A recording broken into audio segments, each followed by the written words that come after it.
So section 9.2, graphing quadratic functions in standard form. So in section 9.2.1, we're going to graph by using two symmetric points to find the vertex on our quadratic functions. So remember from back in chapter 7 when we first started looking at quadratic functions, we're going to get a graph that has this kind of parabola shape where we have a vertex. And actually, let's move that over here a little bit, vertex. And then through that vertex, we have an axis of symmetry where we can fold up the parabola on that line and get mirror images left to right. Okay, so example 1 says to assume the data below have a quadratic relation. So in chapter 7, we looked at the patterns that we found when we had a quadratic relation. So linear, we have constant changes in x and constant changes in y. So in this case, these keep going up by 1s. And if this were linear data, we would have a constant change in the output column as well. Okay, we can see here that we don't.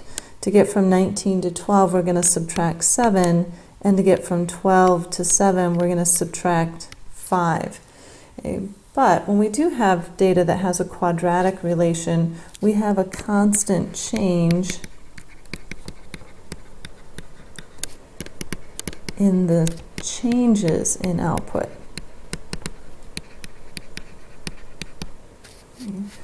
So when there's a constant change in the input, we have constant changes in the changes in the output. Okay, so to get from -7 on the number line to -5, we would have to add 2. Okay. So if we add 2, that would give us -3. If we add 2 again, would be -1. If we add 2, we get a +1. If we add 2, we get +3. And if we add 2 again, we get +5. So keep in mind that these are the changes in output. Okay, so those aren't the numbers we're going to fill in here. So from 7 to the next number, we need to subtract 3, which would give us 4. Our next change, we need to subtract 1. And then we're going to add 1, add 3, and add 5. So part A says to find the pattern in the output values and to fill in the rest of the table, which we did. So now assume the coordinates of the vertex are at integer values. Okay, use your table above to find the coordinates of the vertex. Okay, so if we think about actually plotting these points, at -2 we're going to start up at 19, and then we're going to move down to 12, down to 7, down to 4, down to 3, and then back up to 4, up to 7, and up to 12. Okay, so remember this vertex is our turnaround point. So the vertex is the turnaround point on this graph.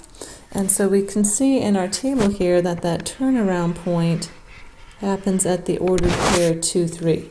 Okay, so this is our turnaround point. Okay, where our outputs, just like here, the outputs go down, down, down, down, down, and then there's a turnaround point, and then the outputs go back up, up, up, up, up, which is exactly what happened here. Okay, so the coordinates of our vertex here are for an input of 2 and an output of 3. Okay. So that says to circle the ordered pair of the vertex in the table above, and what do you notice about the output values on either side of this output value? Okay, so let's just list that output column straight across here. So we get 19, 12, 7, 4, 3, 4, 7, 12. Okay, where what we circled in the table was at an output of 3. Okay. And we can see that around that vertex, we have symmetric outputs. And actually here, if we continued our pattern, the next one would have been to add 7, and we would have gotten an ordered pair at 6, 19. Okay, so we could see that we have the symmetry in our outputs as well. Okay, so they are symmetric about y equal to 3. So they're symmetric about 0.23. So what is the equation of the line of symmetry for the graph of the data below or above? So keep in mind that our line of symmetry passes through the vertex. And again, this parabola that we're going to get,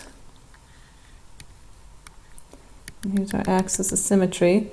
So our axis of symmetry is a vertical line, which means that its equation is an x equals, and it has to pass through the point 2, 3. Okay, so it must be x equals 2 because this point has to satisfy this equation. Okay, so then we're asked for the y-intercept of the graph. Okay, so again, from an earlier section, the y-intercept is the y-coordinate when all other variables are 0. In this case, our other variable is x. So if we look in our table for what happens when x is 0, we get an output of 7. So for an input of 0, we have an output of 7. So our graph will cross the y-axis at 7. So then it says to explain why this graph will not have any x-intercepts. Well, on here we've got the lowest point that this one is going to get. So we think about plotting these points. We're going to draw a picture down below here, but we have a parabola that opens up, and this lowest point that it ever gets to for an input of 2, the lowest the output ever gets is 3. Okay, so for an x-intercept, we need to know what input gives us an output of 0. Okay, x-intercepts are x-coordinates when all other variables are 0. In this case, our other variable would be y. So we don't want to know what input will give us an output of 0. But the smallest output we ever get, as we're looking at the output, it went down, down, down to 3, and then it went back up. Okay, so our smallest output here will be 3. Okay, so the smallest output is 3. Okay, no x will give us an output of 0.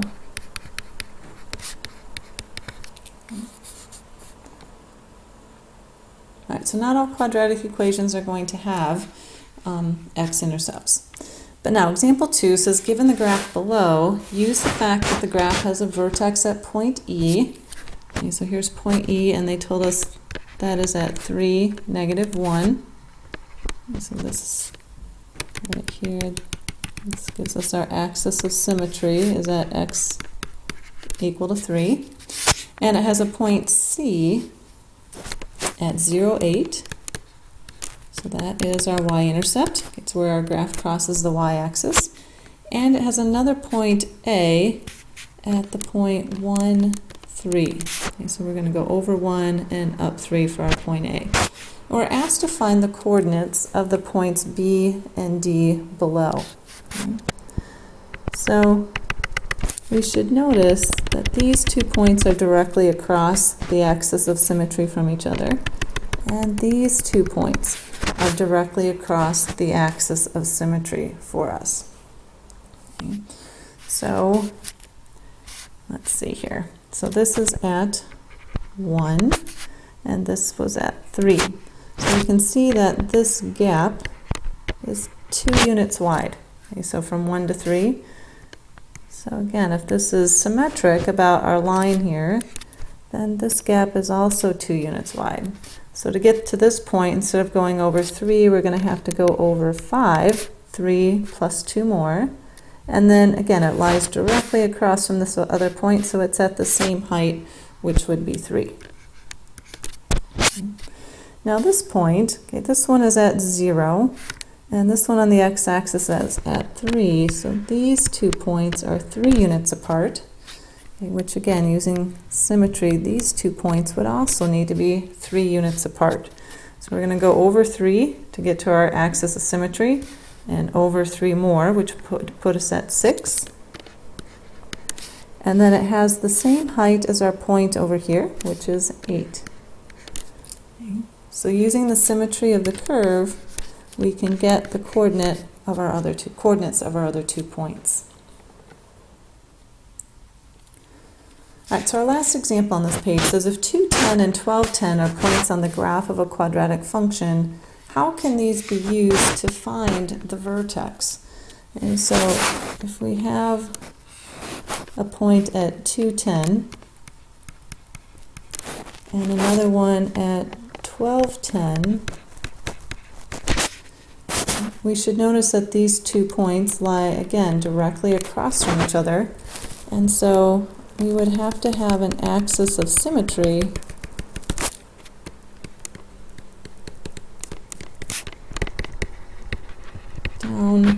right down equidistance from both of those points. And so if this is at 2 and this is at 12, okay, then this would have to occur at 7. So our axis of symmetry would be at x equal to 7.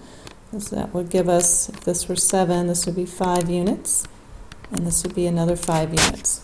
Okay, so 12 plus 2 is 14. Divide by 2 gives us that midpoint of 7. It's just the average of our two endpoints. Okay, but without any other information, we don't know where that vertex would be. Okay, it could be anywhere along this axis of symmetry. So our vertex, we know the input would be 7, but then to get the output, we would have to put it through the function to see what the y coordinate for that vertex would be.